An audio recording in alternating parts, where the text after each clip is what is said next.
Hi Leute und herzlich willkommen zum neuen Video auf unserem Kanal. Und wie ihr sehen könnt, wir sind unterwegs.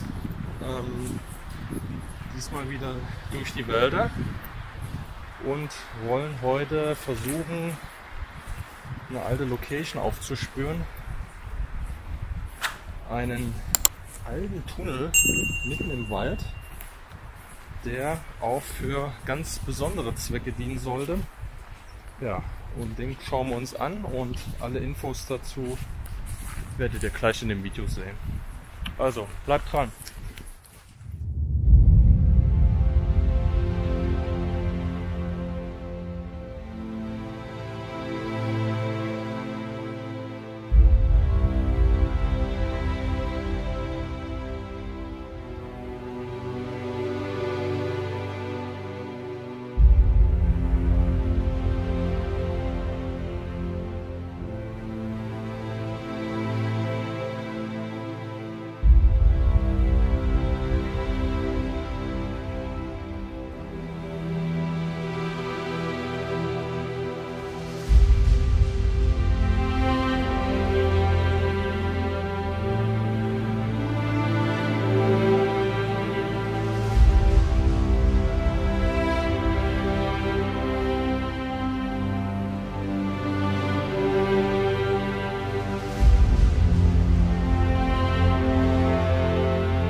Ja, wie ihr jetzt sehen könnt, stehen wir jetzt vor dem mächtigen Eingangsportal des ehemaligen Bahntunnels, was gleichzeitig auch im Zweiten Weltkrieg als Uferlagerung dienen sollte.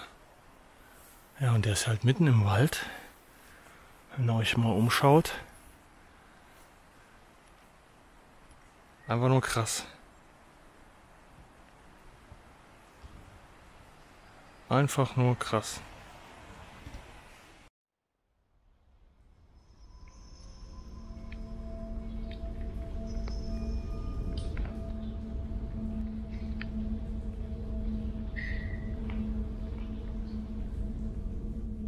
Ja, Leute, jetzt sind wir in dem alten Eisenbahntunnel.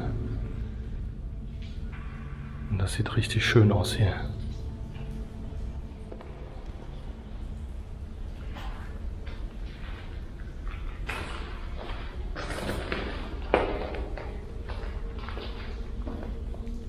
Das Interessante ist jetzt hier, wie ihr hier erkennen könnt auf dem Boden, dass man hier über die alten Eisenbahnschweller, da wo das Gleis lag,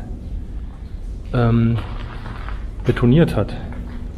Das hat man hier alles schon wieder zum Teil aufgehackt. Hier ist nur noch so ein schmaler Streifen erhalten.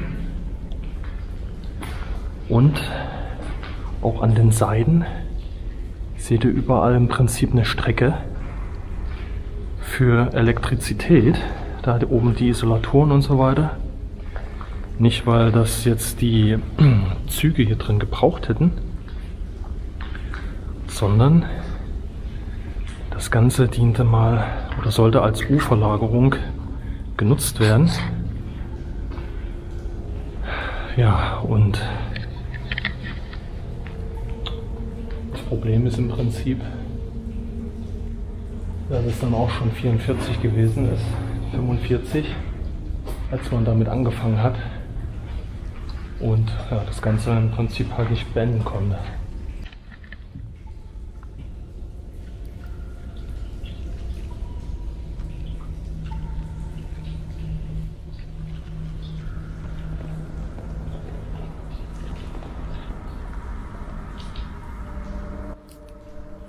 Was hier heute besonders krass ist, die Versinderung, die hier an der Decke und an den Wänden von dem Tunnel sich schon abzeichnen, auch mit Sinterröhrchen. Da oben viele.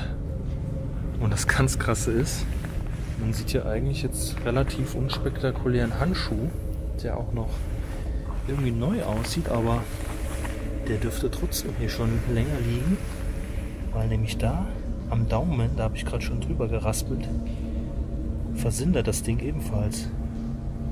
Und das wäre krass, wenn der jetzt einfach mal hier noch ein paar Tage liegt, also das heißt Tage, Jahre dann mittlerweile, dann wird der komplett versindert sein.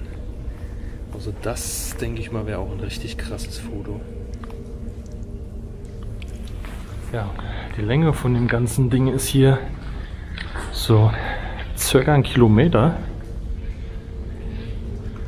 Das ist schon jetzt nicht ungewöhnlich für einen Eisenbahntunnel. Und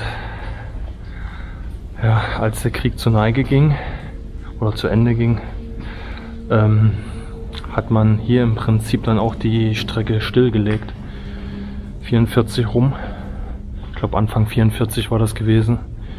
Und hat dann hier auch Munitionswaggons deponiert, um die halt zwischenzulagern. Also die war dann wirklich einfach nur eine reine Militärstrecke. Ja. Und dann hat man halt, wie gesagt, erkannt, dass das Ganze ja hier ganz gut wäre für eine U-Verlagerung. Also ungefähr eine Größe von 5000 Quadratmeter, 5200 Quadratmeter sind das, glaube ich. Ja, und da hat man, wie gesagt, hier in die Sohle im Prinzip jetzt hier betoniert, Elektrik schon mal vorbereitet und dann sollten die ersten Maschinen kommen, aber das hat halt nicht funktioniert. Ja, man sieht im Prinzip, dass das ganze Gemäuer doch schon marode ist, weil das hier aus der Zwischenwand zwischen Fels und eigentlicher Tunnelmauer runtergefallen ist und dann praktisch hier runtergepurzelt ist. Also das hat jetzt hier keiner mehr hingelegt, das ist einfach an den Seiten rausgekommen. Ja, weil das hier wahrscheinlich unterschiedliches Gestein ist jeweils. Das sieht jetzt auch schon wieder anders aus. Vorhin hatte es einen rötlichen Stich, jetzt sieht es eher schon fast aus wie Schiefer.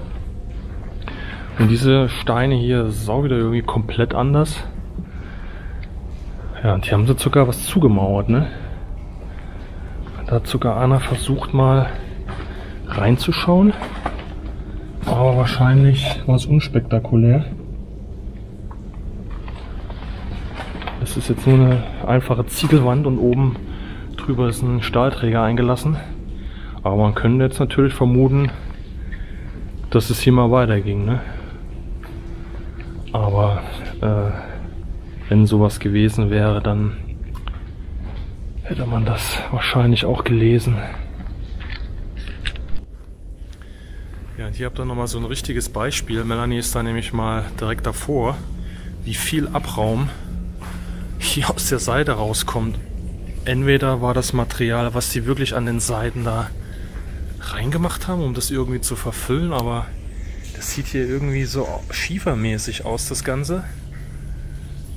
Das ist, das hier komplett ausgespült ist und irgendwo oben vom Berg praktisch, weil das ganze Ding liegt ja hier in dem Berg drin, herausgespült wurde. Dass es so eine Macht hatte, ja. Das sieht man auch schon hier mit den abgehackten Betonresten und dann diesen riesigen Haufen von Material, was hier aus der Wand kommt. Echt krass.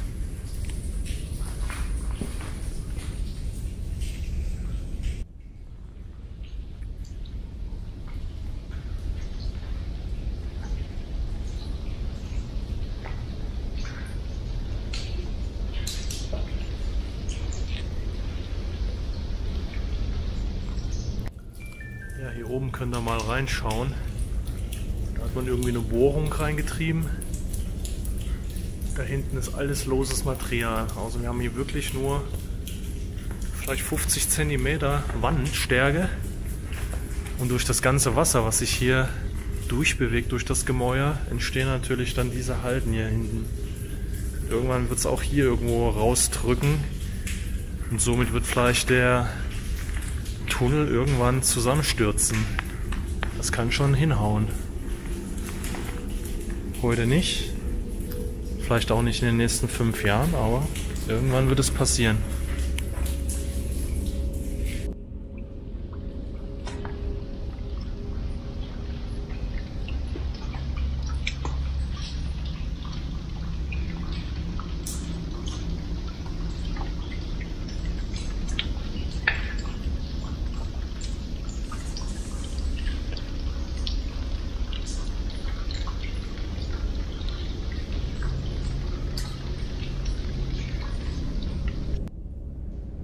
Langsam nähern wir uns dem Ende des Tunnels. Haben so um die 900 Meter oder ein bisschen mehr sogar schon geschafft. Und da hinten zeichnet sich der Ausgang ab. Und ich hoffe, wir kommen da auch raus. So, wir sind raus aus dem Tunnel und haben hier wieder eine richtig schöne Natur vor der Nase. Aber jetzt müssen wir hier nochmal ganz steil nach oben. Das wird jetzt nochmal ein Spaß. So, wie ihr sehen könnt, wir sind auch wieder da angekommen, wo wir gestartet sind. Und haben gedacht, wir machen uns jetzt nochmal eben ein paar leckere Burger. Brutzelt hier auch schon schön fleißig. Hier ist auch schon alles soweit vorbereitet. Es sind noch Zwiebeln und das Patty drin. Und dann lassen wir uns schmecken. In diesem Sinne, haut rein Leute, wir sehen uns beim nächsten Mal. Bis dann.